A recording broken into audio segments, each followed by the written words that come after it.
Hello everyone, we are Team DAC and this is our Case Challenge presentation. I'm Jordan. I'm Marissa. And I'm Cameron. Okay, let's get started. Alright, so the problem we're addressing today is going to be the teacher shortage crisis. This is not just a national issue, but on a state level it's also a very prominent issue that really needs a solution pretty rapidly here in the next, period of time. So we wanted to start with our process. First, we began with researching the problem. We wanted to find stresses in teachers' lives and try and solve those problems. Then we discussed potential solutions. Every solution we suggest is going to have its upsides and downsides, and we wanted to take that into account. Then we developed a 4-part plan, and finally we finalized the details of the 4-part plan. Awesome, so as Cameron said, the first thing we did is research. Obviously, we're not experts as to why teachers are leaving the field.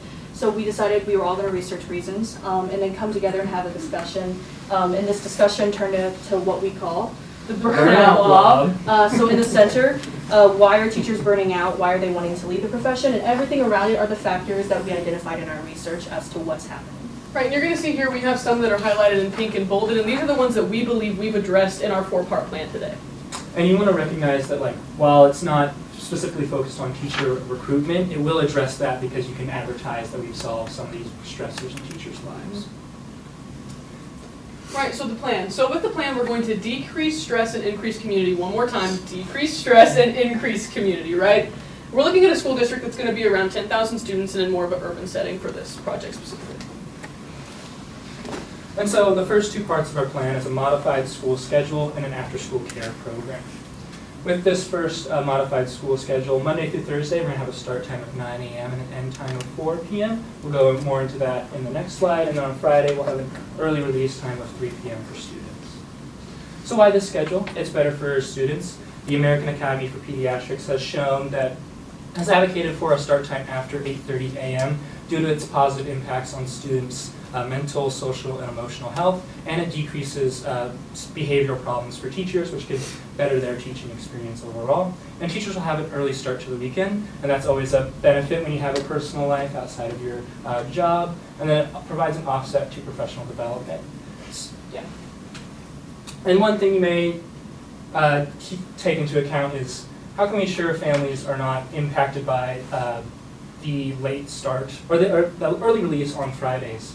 And we're going to use sorry, this is messed up a little bit, after-school care program that taps into community resources, so it invites local librarians, students in university, community organizations, etc., to come in and provide programming to students, and it'll be free for all of those students. Right, and then the second part of our plan, we're going to address here this increased administrative support aspect of the plan. So, next slide please.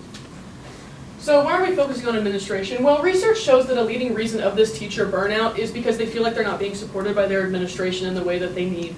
And also just informally, we're all undergraduates, we hear from our peers all the time, what's the #1 thing that you're looking for in a school district? Because really, where we're at right now, you're almost interviewing them. So which one are you going to pick? Really a big factor in that is where's the administration that has their priority focused on me, and where do I feel like I can grow as an educator? So to address this, we're going to have kind of 2 parts here for the administration. So we're going to ask that we increase the classroom visits. These aren't going to be like extra evaluations. These are just going to be informal 10-minute meetings. We did a mathematical equation kind of using the number of students from an urban district and figured out that you can take 5 hours out of your week as an administrator and do these 10-minute visits with the teacher. You can follow up if you want. You don't have to. It can just be a visit. And as they see your face, it's going to help build that community. Mainly because, you've seen the administrator more often, you're more comfortable, you're more likely to ask questions. And then also we're going to have this professional development piece. So the administration's going to attend the professional development, be engaged and participate with the teachers. We're going to do this so that, again, you're seeing their face, you're getting more comfortable with the administration. But also, if we're doing the same professional development here, maybe that can translate into these visits and the administration's going to be really knowledgeable on what the teachers are trying to implement in that specific scenario. Okay, so the 4th and final part of our plan is something we're calling teachers as recruiters. So we're making all of these changes. I'll flip back to this slide actually. We're making all of these changes, right? And how are we going to get the word out? How are we going to tell all these teachers getting ready to enter the workforce what we're doing? And when we're looking at who's currently recruiting teachers, who are going to our colleges, at least what we've seen in our undergrad experience is it's school administrators. However, we know, talking to our peers and just like that, we know that there is a want to to learn and talk to current educators who are currently working in the field. So to kind of address this what we were proposing is to create a team of teachers across the district. So it's going to be a mix of grades, a mix of specialties, and a mix of tenure. So like these students are getting a wide base of people they can talk to. And the teacher's job is to just foster connections, make personal connections with these students, and then also just to provide information. It might be about the district and the highs and lows, and with those lows they can talk about what they do to help get through those low times, right? It's more credible coming from someone who's actively going through it. And then, yeah, so that's the part for that. And then also on top of that, it's a little messed up, but it's an increased social media presence. So social media is a part of our daily lives, especially in the generation we're about to be recruiting. So our recruitment tactics need to reflect this. So the idea is this team, while they're going out into these colleges, there'll be like an account. They'll take like videos, pictures of the school they're at and just be like, hey, they'll post and go, hey, it was really amazing talking to your students, learning about what you all are doing. We are so excited to come back and talk to you guys again. Creating that personal connection. And then also just like everyday life in general at that school, because the fear of the unknown is a reason people don't want to do something. So provide that information of like, hey, this is what we do on a day-to-day basis. This is some of the like programming we have in place. And so that really like gets students to feel like they're in that community before they even step foot. And should they have a question, should that student want to shadow, they already have a teacher there that they can go, hey, I'd love to see what your classroom is like. Can I go in one day and see it? They already have someone there they can ask. And then we understand that asking teachers to recruit, ask teachers to post on social media, this isn't a part of that job responsibility, right? So we're gonna also provide a stipend to offset that responsibility, not try to add more on. And then lastly, we do want to talk about the budget and how it's going to be broken down. So there's two programs, the after school program, that's going to be started and like materials and stuff will be funded by the $25,000. And then travel expenses for the teachers, we are not going to be asking teachers to pay for gas or food or hotel stays. So that will also be covered in the budget. And then the teacher stipend will also be covered in there as well to use the full $25,000. So thank you for your time. Sorry about the technical difficulties about that. But yeah, do you have any questions for us?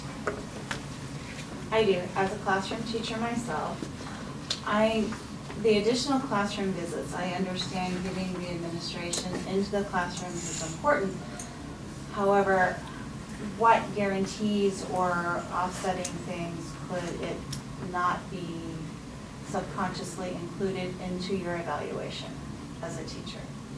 Because I know when an admin comes in, sometimes, depending on the admin, sometimes that just kind of happens. Yeah. For sure. So I think a big part about this is that the administration would probably have some sort of training that would kind of say, you have to, it takes like, the personal initiative to say, I'm doing this to support the teacher and push the teacher forward. So it should really, 10 minutes, they shouldn't really be, judging instruction. It should really be more of a, I'm here, how can I help you? Or is there something you want me to see? Or maybe I'm just talking to the student if they're working individually. And it's really, you can't stop the administrator from that subconscious, factor in the evaluation, but I really think the repetitive nature of the visits should be like, oh wow, I'm really seeing improvement as the year's going on, as opposed to, oh, I'm going to mark that on the evaluation. So personal understanding from the admin would be crucial to plan methods. Even more problematic than the teacher shortage is the bus driver shortage. So you mentioned busing or starting school from 9 to 4, but how do you realistically and logistically do that? Busing that many students when typically districts at elementary will start later than the secondary students? I think the primary goal is to start after 8:30 a.m. because that's what the science shows. Obviously, in our example, we kind of simplified how it would work out, but you could scale and change the start time specifically. But realistically, we just want to give like a specific example of how one school could look. Right, so if we need to move something forward 30 minutes for, the elementary or the high schools, that can be done, or a half hour later to offset those bus times. It really gets specific to the district and what they think they need to do to make it, work for their staff and their faculty most appropriately. These statistics that you found, was that more for secondary, middle secondary students that need that kind of a start a little bit later philosophy? Yeah, once the adolescence puberty starts to kick in, that later sleep time really does help. So maybe thinking about staggering it that way. Mhm. Okay. And also, I was kind of thinking about what you were talking about when you have admin come in, but I'd also say that I've been in districts where admin are not real present. You know, they're not in the Exactly. hallways, they're not visiting. So would it be about, is your idea, I guess what I'm asking about, creating this culture of, you can even let me know when you'd like me to stop by? And what is it that you're kind of needing or thinking about? How can I be a support? Would it be something, I guess the approach is what I would be thinking about as a teacher. So is that what you're thinking about as well? Yeah, and I think it would be, ideally you want to have administration that if they had to, could jump into the classroom and they could teach. And, we don't have, exactly. Exactly. Sorry. And that's such an issue we have. It's a So great if goal. they're going through professional development and they're, It's a great keeping up with goal. it, ideally, Mhm. they can have, how are they supposed to give you tips as a teacher if they haven't taught in so long and they haven't been to the development, they don't know? Right. So this kind of tries to address that and give you like real practical support, into the classroom. How would you, when you're recruiting the teachers, when the teachers as recruiters from your plan, which I love, would those be primarily just volunteers? Would there be like a filtering process? Yeah, so it's definitely going to be opt-in. We're not going to force this onto any teacher. However, if those teachers who want to take that leadership or want to kind of diversify their teaching experience too, there would kind of be if there's an overabundance of teachers, there could be an application, see why teachers are wanting to join this, and then kind of filter from there, so we can get a really well-rounded group to represent. Time.